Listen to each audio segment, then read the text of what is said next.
Justin Thomas is with us now at the 2025 Ryder Cup. Justin, welcome to your fourth Ryder Cup. Let's go ahead and jump right into questions. Starting right here on 3. Hey, JT. Obviously, there's no real preparing for the Ryder Cup, but I'm kind of curious generally how you get good at playing golf while you're really nervous. Like, how do you actually get good at that skill? I think you just...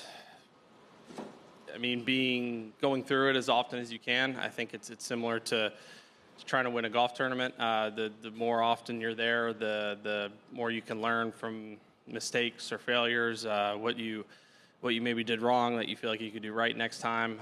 And I think, it's all in the same, right? I guess trying to win golf tournaments, you're very nervous, maybe sometimes more than others, but I think it's just being put in that arena and figuring out kind of how you're feeling and how to cope with that the best that you can. And, it's probably the best way I'd describe it. And a lot of pros, they try to say that, when they feel that pressure, they reframe it as like, this is a good thing. Mm-hmm. Nerves are good. Is that, I'm just trying to understand that a little more. Is that how you think, too, about this stuff?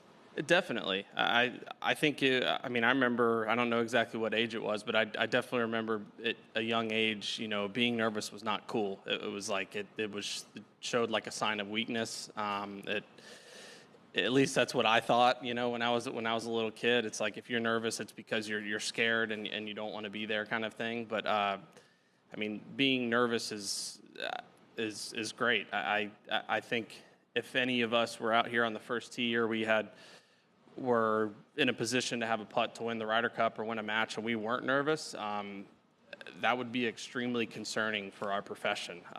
We would need to take a long, hard look at ourselves in the mirror because it's, this is what we do, this is what we practice for, and being in those moments. So if it didn't mean something to you, you obviously wouldn't be nervous. So, I think that's why. Let's go up top to Mike 19. Justin, we talk a lot about the importance of leadership in the Ryder Cup. You obviously get that from your captain and your vice captains, but you need it from the players on the golf course as well.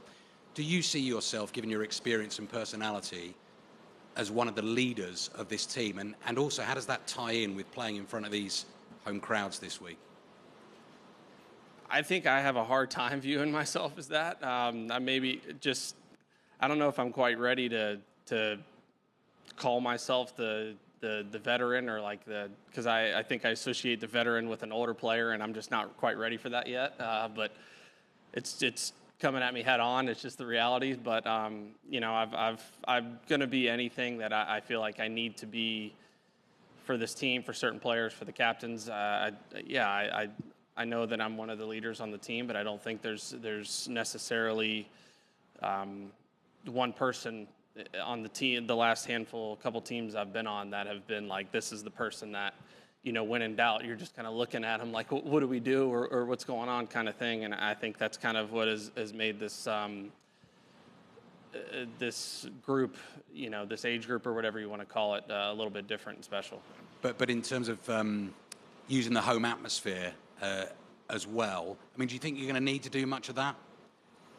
Get them going here? You always can, because I think it's something that'll be different or unique about New York maybe versus other home Ryder Cups, if you will, is they expect us to play well and they want us to play well, and if we don't, they're going to be upset with us and disappointed in us, and rightfully so. I think New York is known as they like their championships, they want to win, and it's no different for the Ryder Cup, and that's what we're gonna try to do for them, and give them a reason to cheer, even more. But I've said it all year and all along is I'm happy to have them on my side. That's for sure.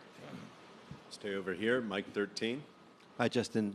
I don't know if you heard Rory McIlroy said that the European players have had these virtual reality headsets on to simulate kind of abuse they might get from the crowd and noise and that sort of thing. I don't know if you'd heard that, and whether during your 4 previous appearances, whether you've experienced anything that's been particularly bad or heard anything funny or anything like that, or does this stuff get maybe slightly overblown? I don't know.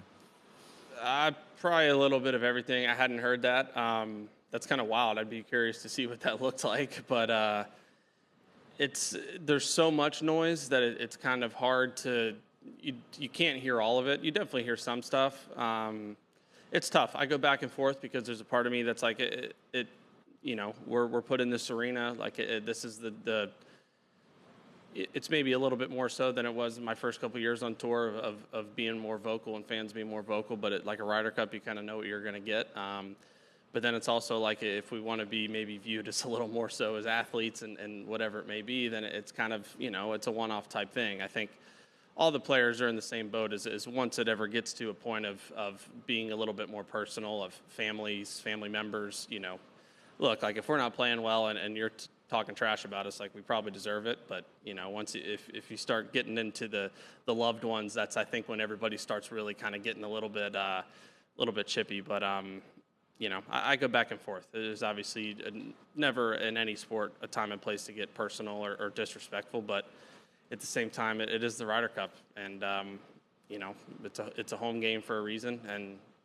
there's been plenty of good, plenty of bad on both ends, and you just you hope to give them reason to cheer for the good. Doug, go ahead. Justin, this came up, many years with Tiger, and so I'm wondering, is Scotty, is he one of 12 this week, or is he looked upon differently just given what he's accomplished in the game the last 2 or 3 years? He's definitely one of 12 when it comes to the team. I mean, I think it is very, very cool and unique. Everybody in our team, it is. It's not like Scotty gets more points for winning a match than I do, or JJ Spawn or Colin Morikawa or Xander, whatever it is. And it's so at the end of the day, it's just all about going and winning your point. I think it's it's. All of us are on our team are very happy that he's on our team this week, so we finally don't have to try to figure out how to beat him in an individual tournament. It's nice that he's on our side, but he's just viewed as one of the 12, and we're all one and the same, I'd say. Does he have an aura? And if not, why not? It's a good question. I don't know. He doesn't to me, but I also feel like I know him well enough that even if he did, I wouldn't give him that credit and let that get to his head because he's competitive and can get chirpy enough that's the last thing I need is him knowing that if I did feel that way. But I'm sure he does to some people, and rightfully so, right? Right here on 4. Hi, Justin, over here. Your captain, Keegan Bradley, is just 7 years older than you. And I was wondering, looking back, maybe over the course of your career, when you came onto the tour, what did you see him as? Did you see him as a senior figure? Was he someone you were looking up to, or was he maybe also part of your peer group, your sort of age group? He's not that far apart. Keegan can be the first to tell you, he's always been pretty quiet, kind of been to himself, and I think this captaincy has been the best thing that's happened to him. I mean, he's it's brought out a different side of him. We keep joking, it's like you have to talk to all of us, and you can't just kind of hide from us anymore. You got to hang out with us and whatnot. But I've known Keegan since I first moved to Jupiter, which has been like 10 years now, which is wild. So we've practiced at the same places. So we've always known each other, and we've definitely gotten a lot closer over the last probably 4, 5, 6 years, just because I think we both respect each other's games and also work ethics. He's out practicing a lot, and I respect a lot of the level of golf he's continued to play, and playing the best golf of his career, at this age, and it's awesome. So I don't necessarily. I definitely look at him more as one of us, but I also think that's kind of the unique part of golf. You know what I mean? Just a quick follow, is that a change to the vibe that you saw at the previous Ryder Cups, where the captain was maybe a little bit more of a prominent, distant figure that you were, yeah? Yeah, for sure. I mean, I think you'd be lying if you said it was the same. I mean, you have a guy who's competitive and winning the highest level golf tournaments, top 10 player in the world, to also very good players, but they're just two completely different things. Next 7. Justin, as we know, the fans bring so much to this event. Can you tell us from your perspective what the difference is between the European fans and the American fans, what they all bring to the table? And do you have a particularly fond memory, a song or a chant or something you experienced out in the course that you remember? Yeah. The chants, I don't know how the Europeans do it. It's really impressive, to be honest. I don't know if there's like a group text of like 10,000 people that they just come up with these things, but they're pretty awesome and impressive. I don't know. I mean, I think obviously the history of golf, you know, it lies deeper, and it's very different. I think it's the same end goal, right? Obviously, they're very excited to the U.S. fans are very excited to cheer for us, just like the European fans are excited to cheer for Europe. I mean, our daughter's name is Molly, and I mean, the amount of times I had that Tommy Fleetwood chant stuck in my head, and Jill and I both have caught ourselves singing Molly like this right along to the Tommy song. So it's there's a lot of them, and I have a lot of respect for the European fans, just like I do the U.S. fans. It's it's what makes, I'd say, weeks like this so incredibly special.